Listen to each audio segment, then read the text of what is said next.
All right, so for scripture reading today comes from John 13:34 through 35 and 1 John 3:10. A new commandment I give to you, that you love one another just as I have loved you. You are to love one another. By this all people will know that you are my disciples, if you have love for one another. By this it is evident who are the children of God, and who are the children of the devil. Whoever does not practice righteousness is not of God, nor is the one who does not love his brother. This is the word of the Lord.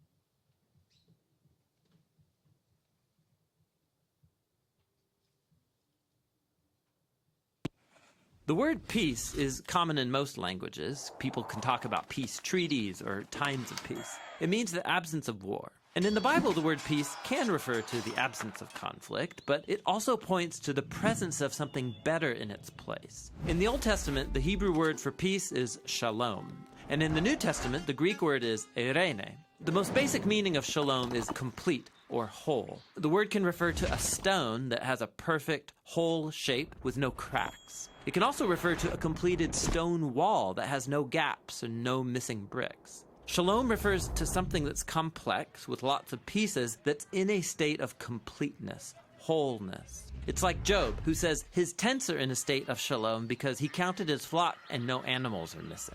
This is why shalom can refer to a person's well-being. Like when David visited his brothers on the battlefield, he asked about their shalom. The core idea is that life is complex, full of moving parts and relationships and situations, and when any of these is out of alignment or missing, your shalom breaks down. Life is no longer whole, it needs to be restored. In fact, that's the basic meaning of shalom when you use it as a verb. To bring shalom literally means to make complete or restore. So Solomon brings shalom to the unfinished temple when he completes it. Or if your animal accidentally damages your neighbor's field, you shalom them by giving them a complete repayment for their loss. You take what's missing and you restore it to wholeness.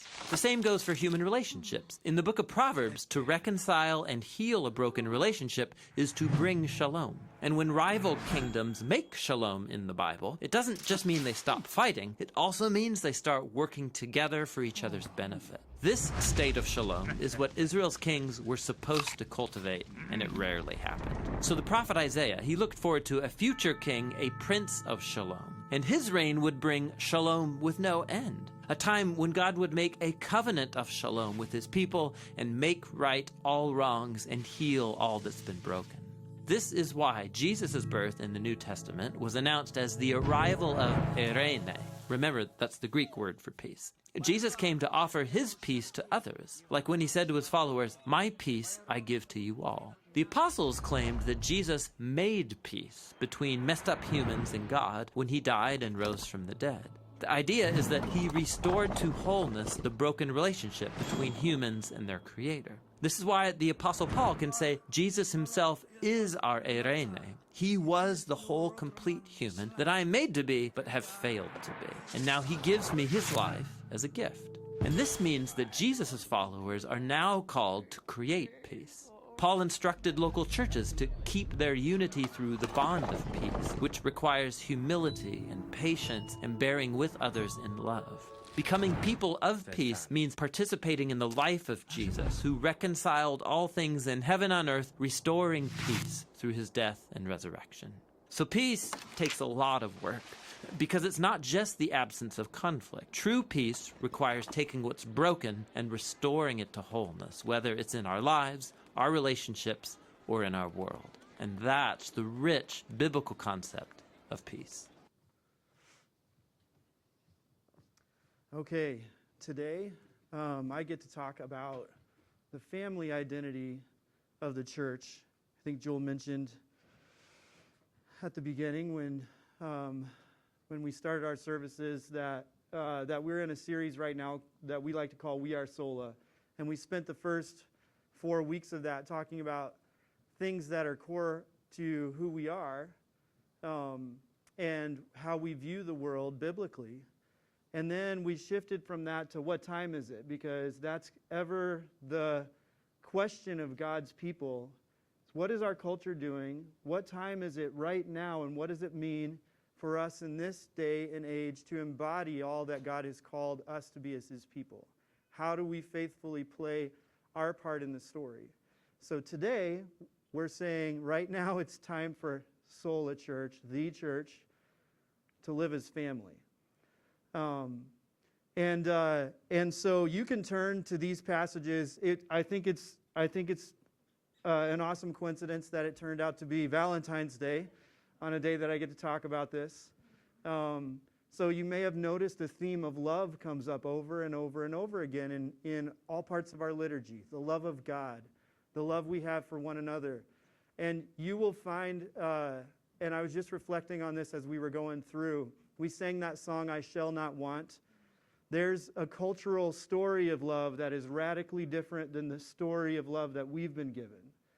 And we're going to talk about that a little bit today as it relates to the family identity. So you can, if you want to, you can turn in your Bibles to John 13 or to 1 John 3. We're going to be in both of those a little bit later. But we've read both of them already. Chris read them both for us. And I love John the Apostle. He's credited with writing both of those passages, recording the story of Jesus washing his disciples' feet and telling them, you're supposed to love God and neighbor, and I am also telling you to love one another as I have loved you. And as he was about to love them, his foot washing was like a sneak peek onto what he was about to do at the cross. And then John, as an old man writing later to probably a church at Ephesus, writes 1 John in these fatherly terms that are just amazing and beautiful. But he connects these things together by saying in 1 John 3 that the one who does not practice righteousness and who does not love his brother is not from God. So Jesus saying here, all men know you're my disciples by the love you have for one another.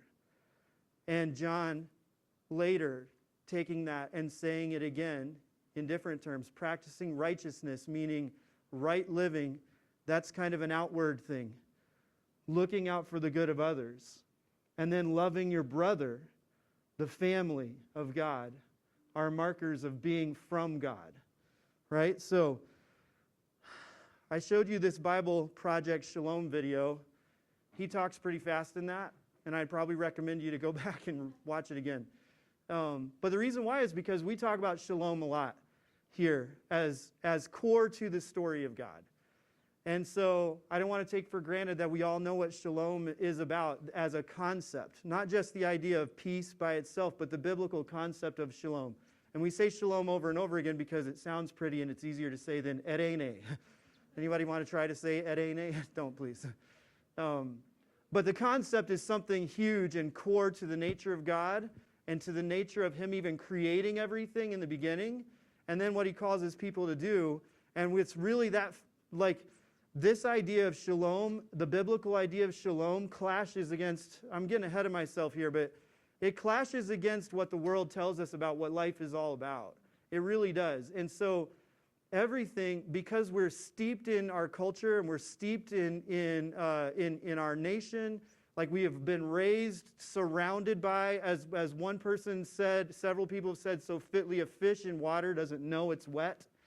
We are so wet with our culture that we have to learn ways that it has saturated us and begin to push back on those with the biblical story. We have to do that iteratively over and over and over again. And so our whole lives, we will never be at a place of arrival, and God graciously moves us from one stage to the next in our growing up in him, in every way in Christ. And so in another 40 years, I'm turning 40 this year, in another 40 years, I'm going to discover all of the ways the last 4 decades had been spent in ways recovering from and seeing God's shalom take place in my life, and putting hopefully behind the ways of not shalom that the world and our culture is telling us, and taking on more and more what true humanity was called to do and partnering with God in shalom. So even the idea of family is something that we can't just take for granted as, well, we know what that's all about, right? All of us come from dysfunctional families. When you talk about the biological unit that we call family, we are all dysfunctional in some way or another. And God's calling his family to, he's not condemning us for being dysfunctional. He is healing us and moving us into what it means to be family with him and others. So, I could talk about this for days, so I decided that there were 4 things that I wanted to talk about specifically today, and they're progressive comments, right? So the first one leads to the next one, which leads to the next one, which leads to the next one. Hopefully that'll help you follow it. But first, we just talked about this, right? That the Bible tells this beautiful story of shalom. Shalom created, broken, and restored. That's what the story of Scriptures is all about. And one thing I love about that song, I Shall Not Want, is it helps turn it on its head. See, like we think that when I stand up for myself, when I make sure that I create my own happiness or figure out my sense of purpose in the world and do that and protect myself, that's going to be peace for us, right? Like that's what it's about. And that song directly confronts that idea, the love of my own comfort from the fear of humility. Deliver me, O God. And it says there, I shall not want. That's the problem, is that we have the same unbelief as Adam and Eve in the beginning. That somehow or another, life under autonomy, where I decide for myself what is right and wrong, is better than what God has said. And it was broken then, right? And so we constantly struggle with, well, if I don't protect myself, if I don't prove myself, what am I worth, right? Like, so this song says, I shall not want. When I taste your goodness, I shall not want. We've bought the same old lie that God is not good and he does not love us. But the Scriptures are telling this story of shalom that pushes back on that narrative over and over and over again. And strangely enough, right? In the upside-down kingdom that Jesus brings, the last are first and the first are last. You gain your life by losing it, right? Strangely enough, somehow or another, when I give up my need to be autonomous, then I find true life, right? And we struggle with that concept. That's such a clash for us. But God has created us to be united to him and to know that he is the glorious Holy One who is infinitely good, and he's invited us. He's made us in his image and invited us to partner with him, right? So the Bible tells this beautiful story of shalom, created, broken, and restored.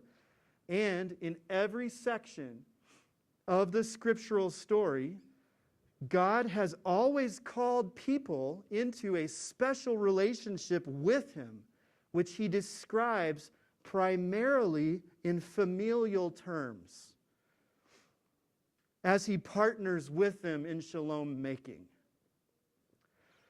When you study theology, you come into this rich idea of community that comes from the nature of God himself, right? Like you see the seeds of it in Genesis 1, but you find out more about it later as we begin to see the doctrine of the Trinity begin to reveal itself.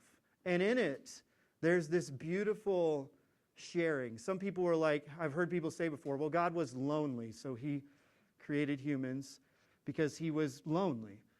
No. There is this, like when you're reading this and just contemplating and digging into it, there's this beautiful thing you see emerge where you have the 3 persons of the Trinity in mutual submission and mutual love, the great divine community that is laying down themselves for each other constantly. And there's this beautiful joy that just emanates from that idea, that then God said, let's make humankind in our image. So he makes them male and female to share, right? Like not he's lonely, but he wants to share. He wants to give. He wants to be good. And he wants to push this idea forward. And so he creates humankind in his image to share his glory and then partner with him in continuing on this story of shalom. Always. In every section of the story, as we break it down into creation, fall, promise, Jesus, mission, and new creation, you find this being picked up.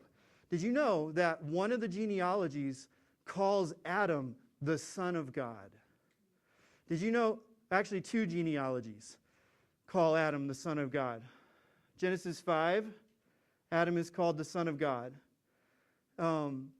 And Luke, I can't remember what chapter that genealogy is in, but in Luke's genealogy, Adam is called the Son of God. There's several reasons for that, and I'm not going to unpack it all, but there you go. Familial terms. In the fall, the promise of the reversal of what the serpent did, right? There's going to be someone who steps on this serpent's head, and the symbolism is that he's going to reverse all of this horrible lie and its effects. Who is that person? Like, how is he described, right? He's Jesus, right? He's described as the seed of the woman. A son is going to be the one who's going to do this. God picks Abraham's family to be a blessing. In Genesis 12, and then 15, I think it's repeated as well, that I'm going to make of you a great nation, and in you, they will all the people of the earth are going to be blessed.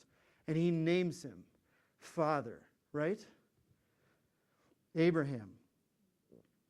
And then you continue on, and you see the idea like of that family relationship being what God presses over and over.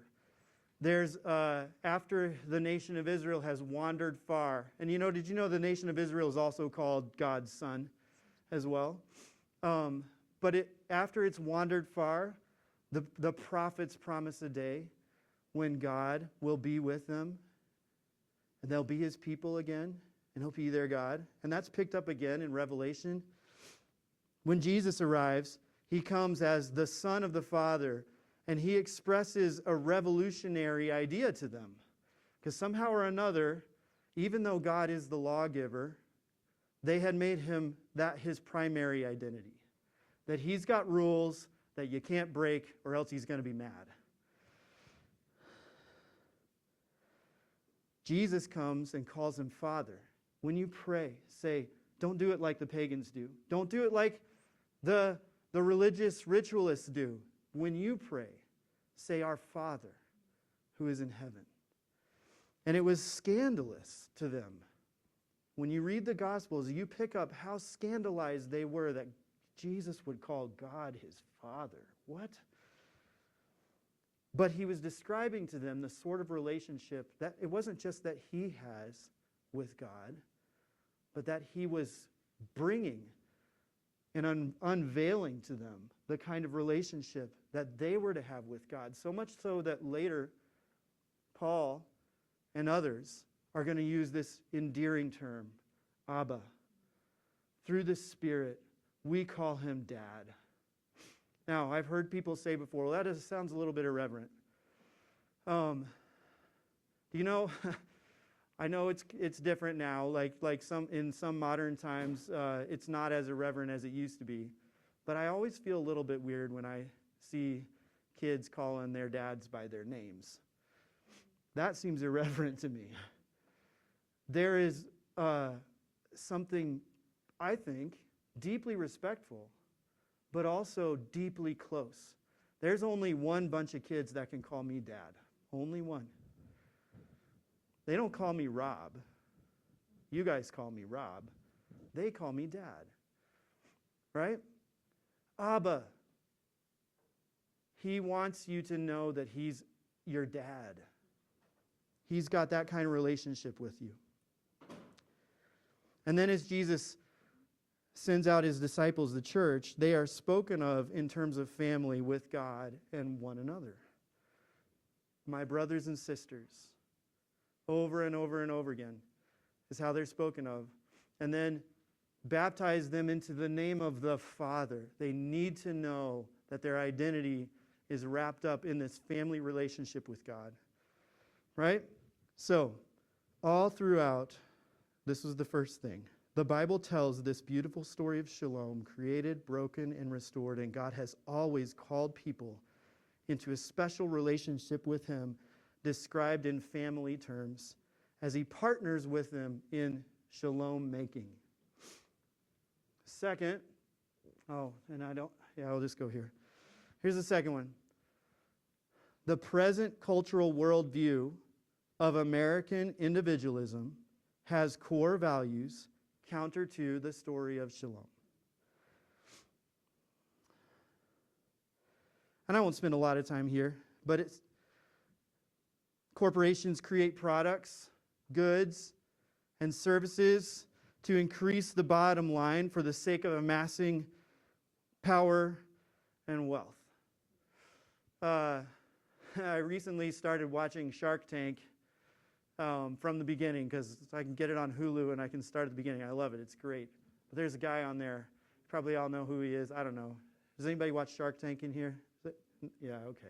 Some folks. There are all these billionaires in the room, and all they really want to do is find the person who's got an idea, who's already sold the idea, but doesn't have enough product to bring so that they can just scalp them, right? And they say, money has no soul. And I don't care about who you are. I've heard this several times now. I don't care about you or your product. I just want to know if I can invest in this and get my money back and more because you've already sold it, right? Now, it's not always. You see humanity in there as well. You see lots of it. But we are. That is the purpose of business, is to increase one's wealth and amass power. Individuals pursue career and relationships primarily on the basis of what will bring us the most personal satisfaction. If you're in a position in our nation to be able to make the choices, right? Then we often make those choices, or our culture tells us to make those choices based off of how we can build our own story. And I think you could even take the concept of the biological family as a case study, right? I grew up in church all my life. And I don't think I very often heard that the purpose of picking a spouse or having kids was for the sake of partnering with God in shalom.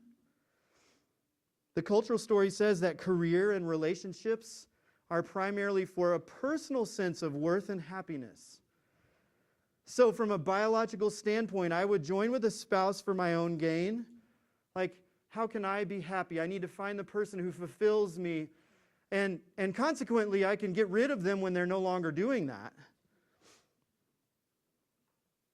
And I'm going to do the same. I meander into having kids as well. Like, because I want them. I want to have kids. And I'm guilty of this myself. So I'm not like just saying stuff that, like the more and more I go, the more and more I'm so grateful for the grace of God, right? On all of our stories, because he takes all this broken mess and does something amazing with it. He's the master of shalom making. But I wasn't told. My story had just adopted the same thing. I'm get married so that in whatever my culture was, that was something that was highly valued for the sake of you being whatever you're supposed to be, Biblical family is in line with the biblical vision of humanity, where we partner with God in shalom making. A realigned view of spousal union and child raising has to do with that partnership.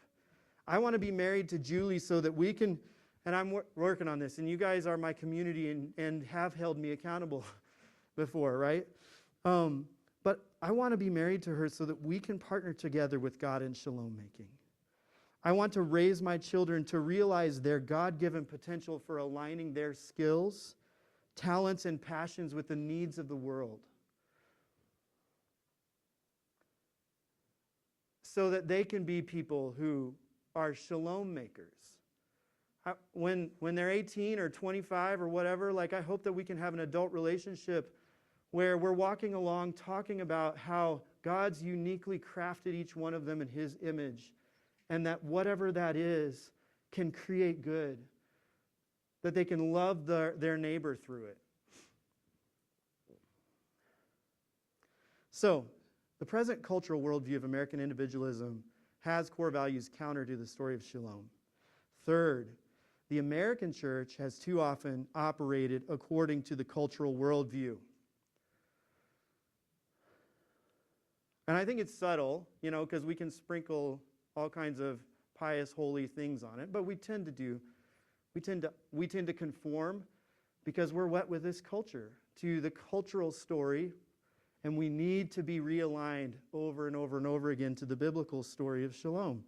Here's a couple of ways that I have seen this over the last 4 decades. That often I see the American church operating primarily as an institution. Now that doesn't mean, always hear my caveats, right? It doesn't mean there's no institutional elements. But to take on the leading edge of institution, and what we have is policies and procedures being our primary operative factors in that case. And it turns out to be a cold, unfamily-like culture. Things are decided based off of whether or not the policy that we had decided on previously was, we aligned to that, right? Instead of, these are people who are God's family. What do we do to love one another? A second way that I've seen, and this is definitely in the church planting movement, that we have operated, the American church has operated according to the cultural worldview by operating primarily as a business with budget, corporate leadership, and consumer goods and services being the operative factors and the definers of success. And I could talk with you for hours about what that looks like. But even if you view the church as a non-profit service provider, sometimes it's, well, what are the consumer goods and services that the constituent population will want? And how do we then build up our bottom line and increase our enterprise?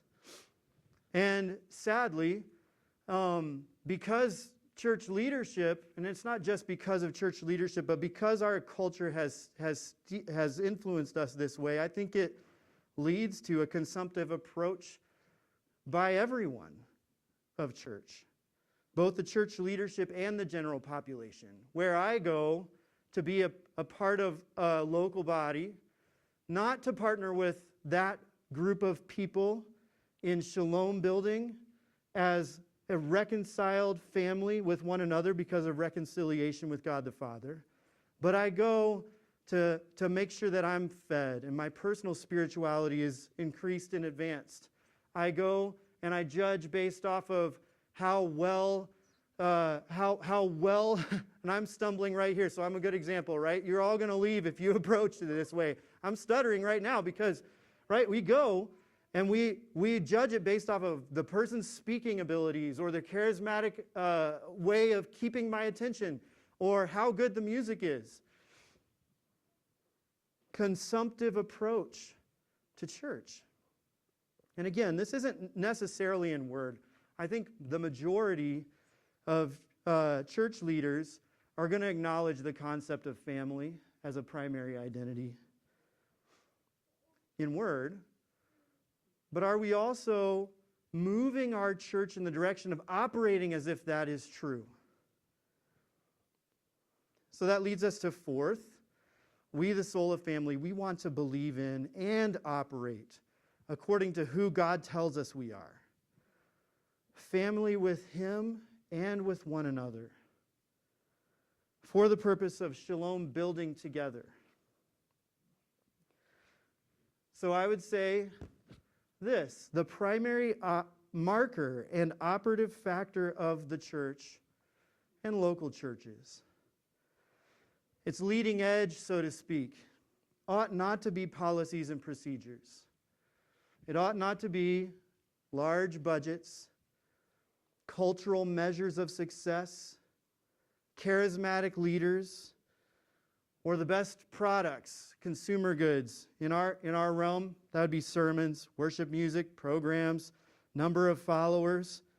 Those things should not be the primary markers and operative factors of our churches. It ought to be familial love, both for one another and for those who are not part of the family yet. And I think this familial love among us is the truest expression of love for God.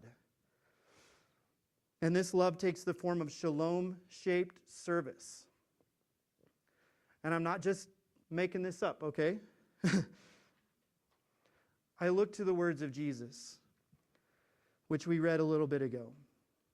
Jesus came in, and it says, I love this passage. If you're there in John, this is one of my favorite, well, I say that about a lot of passages, I guess, but 13.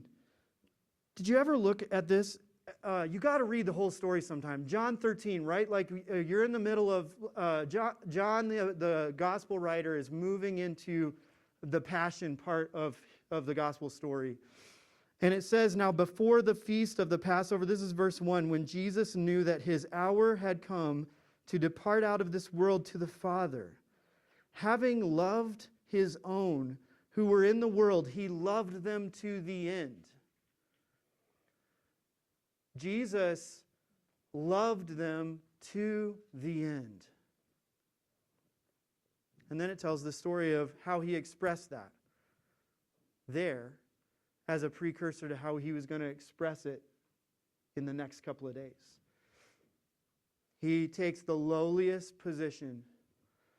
He does the dirtiest job. Very symbolically, of course, his disciples saw him as master and Lord.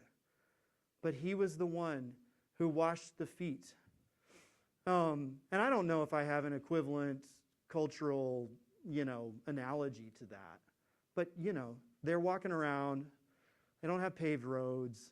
They don't have, they don't have the kind of sanitation that we have. If you've done a whole lot of reading, or even some, you'll know that some people just dump their refuse in the streets. And these guys are walking around in that. And so you don't want to track it into the house. So you wash the feet coming in. And it was an awful stinky job. And only there's something similar to it when John the Baptist says, I'm not even worthy to untie this guy's shoelaces. Like the lowest person is worthy to untie someone's shoes, to wash their feet. And John's saying, I'm not even that in comparison to Jesus. He was trying to deflect. He said, he must increase, I must decrease. But look what Jesus does then, though. He makes it that power combined with love finds its expression in service to one another. And so he says to them, do you understand what I've done? You call me teacher and Lord, and you're right, because I am. If then I, your Lord and teacher, have washed your feet, you also ought to wash one another's feet. For I've given you an example that you should do just as I have done. And then he says to them, our verses, verse 34 and 35, a new commandment I give to you, that you love one another just as I have loved you. You also are to love one another. And by this is what will cause all people to know that you're my followers. If you have love for one another. It's not the big building on the hill. It's not the amazing programs. It's not a huge splash, being in the news. It's not political power. It's not all these things that mark us as followers of Jesus. It is this sort of love for one another. 1 John 3:10, by this it is evident who are the children of God. The people who are family with God show that they are family with God by practicing righteousness and by loving their brothers and sisters. All right? So we at Sola Church want to believe in and operate according to who God tells us we are, family with Him and one another for the purpose of shalom, building together. So I've got a I'm not very good at this part, but we just take a picture of the QR code up here.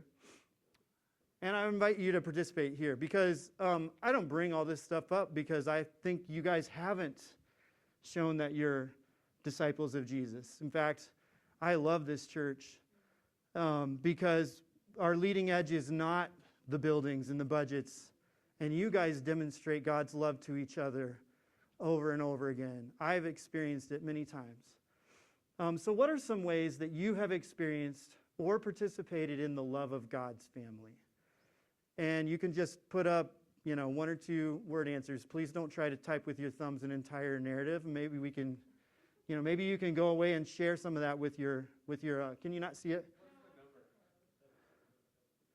76872. Yep. Meals. Yeah, I love meals. There's something holy about meals, I think. There's so many times meals are brought up in the scriptures. One of my favorites is Psalm 23, where it says that God spreads a meal before us in the presence of our enemies, like this feast, And there's a sense in which every time you guys do that, both around your own tables and together, in the name of Jesus, right? We do this, and we're like saying, I dare you, darkness, to encroach on my feast right here. Because the meal is one of the most basic expressions of God's love to us. Why else would he say, taste and see that I'm good, if you'd never tasted anything? Well, why can you taste stuff? Because God made stuff to taste good, and he gave you that sense to be able to experience it. God's goodness, right? Packing bags for each other, friendship, grieving together. If you look at all those one another's in the New Testament, you get an opportunity to look through those sometimes. Bear one another's burdens and so fulfill the law of Christ. That's what it says, right? What's the law he gave? To love one another. When you have borne each other's burdens, you love each other. Acceptance, generous giving, conversations, compassion. This means that lots of people are agreeing with that, right? The big one. Meals and prayer, MC meals and prayer, texts of encouragement. I can't tell you how many times I've felt really discouraged, and right about that time, it's almost like God saying, I love you, and these people do too. And I'll get a text from someone. That's beautiful. Shared experiences. Video games together. That's awesome. I love that. I wonder who wrote that one. That sounds like one of Eric Vihill's. Yeah, there you go. This is an Eric Vihill love language right there, I think. I wonder if Eric's watching this right now. Help with a project. I love that. There's been lots of times of that. Johnny's really good at that one. Now everybody's going to call you. No, they already know that. Everyone knows that. Care for your family. Yeah, this is great. Gift cards. Phone calls, teaching, being appreciated. MC homeless bag packing. That's fun. Okay, I love this. What are some ways you have experienced or participated in the love of God's family? The next question. The next question is, how might we continue to press into the family identity?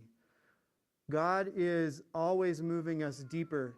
I love this thing in, in The Last Battle of Narnia. C.S. Lewis has this one phrase I've seen many people pick up on, and it's this idea of further up and further in. Like you're on a trajectory, you're going somewhere. But what does it mean for us to be further up and further in? How can we continue? Vulnerability. That's a hard one, because we're wired because of the fall to think that when we share our real selves, we'll be thought of as weak and we will be ashamed. Care less of image. Parties after COVID, I love that. Yes, more parties, please. Transparency, more transparency. People are agreeing with that.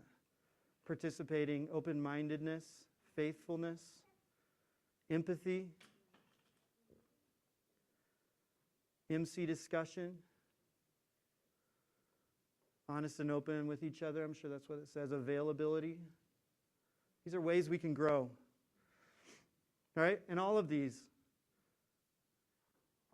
look to me like what Jesus said. People will know that we're his disciples when we do these things with and for each other. So that's kind of what I want to end with today, is Jesus. There's this book by Dietrich Bonhoeffer called Life Together. And in it he says this thing. It's about community and about the family identity of the church. And he says this thing in here that I found to be convicting. Because I think that even in this, like even in our pressing forward, we have to continue to repent of our cultural idolatries. And so I'll sometimes judge others based off of lack of reciprocality, if that makes sense. Man, we've served these people, stuff like that. And that's the old way. That's what the culture says about love and service, and care for one another. And what I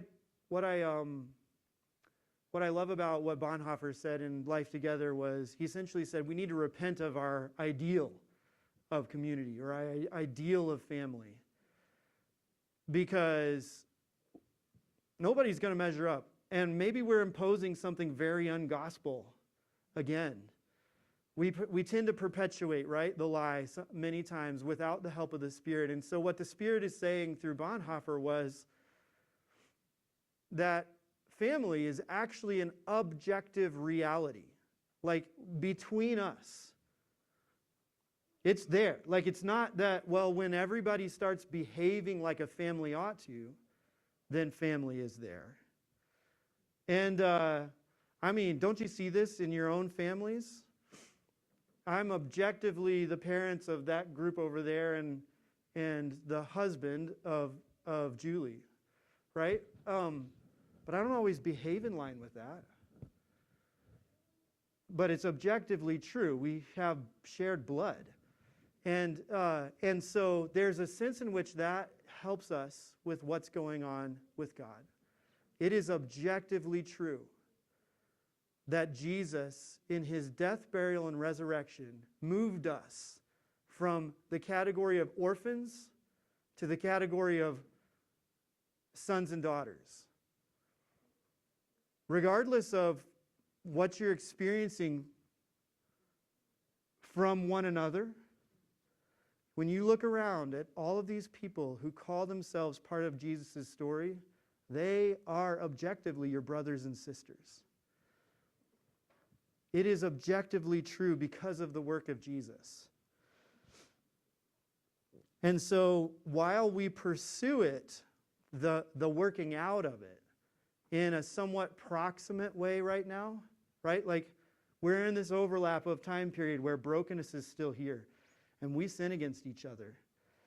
The whole New Testament is full of all of those one another's, not because Paul was sitting there thinking, well, what are the things that I should probably just kind of outline for all these folks? It's because he landed in this situation and there's fighting. There's people not getting along. There's people struggling to love each other and struggling to care for each other. And he says, bear one another's burdens and fulfill the law of Christ. Right? We struggle with these things. But it is an objective reality. And because of the work of Jesus, that objective reality will bear fruit because of what Jesus did. Not because of our bad behavior, right? Our bad behavior does not dismantle the objective reality of this truth. And so what did Jesus do? And what does he pray for? And I just want to end with this right here in John 17. This is called the high priestly prayer of Jesus. And he says this. Jesus is praying. This is before he goes to the cross. He's praying and he says, I do not ask for these only, but also for those who will believe in me through their word. So what he's saying is, he started off the beginning of his prayer praying for the people that were in the room, like the 12 that you would know. The 11, because Judas had taken off by that time. But he says, I do not ask for these only, but also for those who will believe in me through their word. Sounds like us. Jesus was praying for you and me. And he says that they may all be one, just as Father are in me, just as you, Father, are in me, and I in you, that they also may be in us, so that the world may believe that you have sent me. Now, I think that what Jesus prays for, he probably gets. He says, the glory that you have given me, I have given to them, that they may be one, even as we are one. I and them, and you and me, that they may become perfectly one, so that the world may know that you sent me and loved them, even as you loved me. Father, I desire that they also, whom you have given me, may be with me where I am, to see my glory, that you have given me because you loved me before the foundation of the world. O righteous Father, even though the world does not know you, I know you. And these know that you have sent me. I made known to them your name, and I will continue to make it known, that the love with which you have loved me may be in them and I in them. Now, Jesus cannot continue to make it known if he's dead. So he rose from the dead, and he does continue to make the love of the Father known. And he does it through all of these things. But even when these things aren't perfect, he continues to do it. You can press in to the objective reality of family with God and with one another and count on the fact that Jesus is going to bear us through. The living Jesus is going to bear us through all of the family difficulty that we are going to have. All right? And so, how do we do that? How do we remind ourselves? Because that's really what a lot of it is being reminded of who we are because of who God is and what he's done. Well, we do it every week, iteratively, through the act of taking the Lord's Supper, the bread and the juice. He said, when you do this, you celebrate my death till I come. And he's going to do it with us someday, too. And so, as we do this, we are reminded of his power in us that nourishes us to be all that he's called us to be in the world. Let's say our call to confession together, our call to communion together, and then you guys can share it.